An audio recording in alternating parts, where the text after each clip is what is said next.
Aloha mai kako. So today we're going to discuss chapter 6, which is customer service and behavior. But in this Flipgrid, what we're going to mostly focus on is the behavior assessment uh, analysis that I had you take, which is in step 4. So if you have not done that, go ahead and stop this Flipgrid video and then come back and then watch so we can discuss it. Okay. And if you have, then great. So one of the reasons why I have this picture posted is it's at Koke'e, if you're familiar with it. And there's normal, or should I say appropriate behavior that is acceptable in our society. So if you can see, everyone is standing around looking at the view. However, there's one gentleman who's standing on top of the fence for whatever reason, and it's his behavior that is in contrast to the others who are following the rules. It's very dangerous what he's doing, but it's just how you stick out of the society's norms. Anyways, what we're going to talk about is behavior. So as I mentioned, if you took the behavior test, use your UH email address, your report's going to be sent to that address. So go ahead and take a look at it, save it as a PDF. And of course, this is for your records, and you should be able to use it for your customer service essay and reflection paper, and they'll be posting of the assignments later. And then, of course, these are always thought bubbles. What's interesting about your behavior style? Are you a T, an A, an R, or a P? And then your concealed styles, are you a D, an I, an S, or a C? So what's interesting about it, and what surprised you about yourself? And then, of course, how does it relate to you, and why did you think Mrs. Terrell have you do this exercise? So what I'm going to do is I'm going to share with you my own personal behavior assessment. So your intended style is how you emotionally adapt to whatever environment you may find yourself.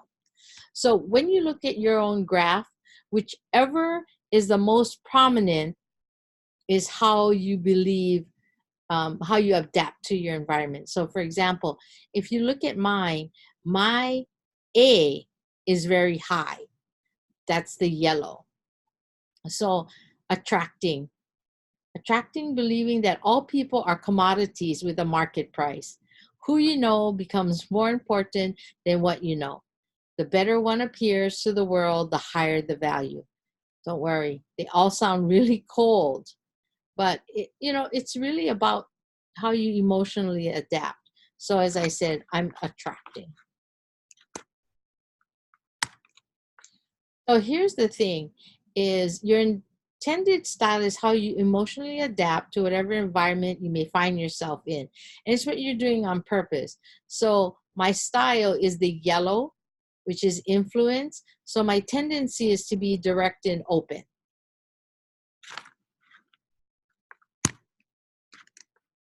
So when you look at it on a color wheel or in a circle, I'm a yellow, so I like things at a faster pace, but I'm people oriented. And then there's sometimes I actually was a little bit surprised because in my behavior, I always feel with my shapes and my personalities and the way I am that it's task oriented first and then people oriented second.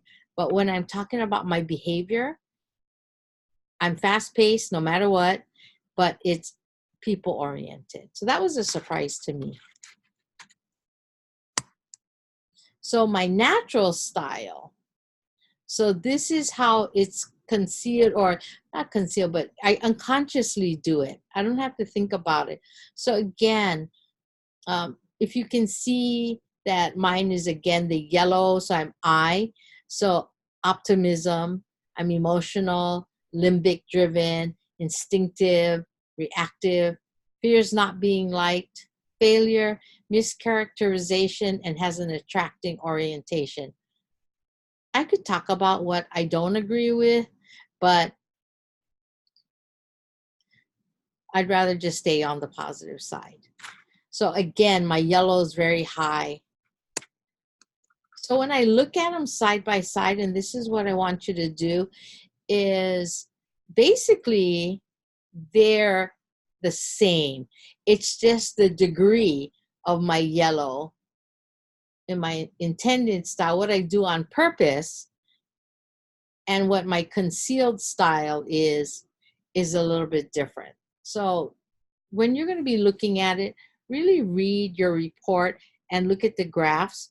It's just to give you a visual view of who you are, or should I say how you behave. So this was kind of surprising for me that my green was secondary. So what I want you to do again is to review your DISC behavior assessment. I encourage you to focus on the statements that relate to you, and then select the sentences that specifically relate to you.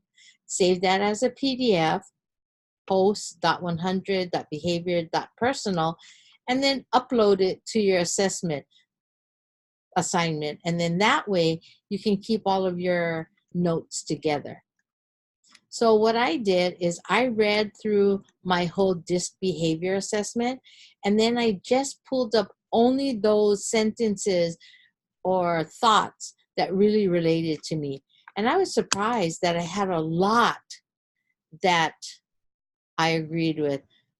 So basically, I'm just going to paraphrase that I have a high degree of persistence and patience. I tend to not force my ideas with others by telling them what to do, but I offer them carefully considered suggestions. So I'm able to influence people. And then I tend to be unselfish and sensitive to the needs of others. And whenever I'm going to give, there's with no strings attached, because I really feel good or happy, or I get a rush when I'm helping others. I'm empathetic when I'm listening. And like I said, I'm able to persuade others. I'm very optimistic. So for people, I have a personal confidence without coming off as arrogant. So I kind of know who I am and I understand. And so that's why people are welcome or open to my style of behavior. And then others may tend to seek me out for assistance or advice, because they perceive me as being sensitive to their needs. And I'm stable and I'm consistent in what I do. Okay? So that's what it is tonight, is talking about the behavior of examining your own behavior.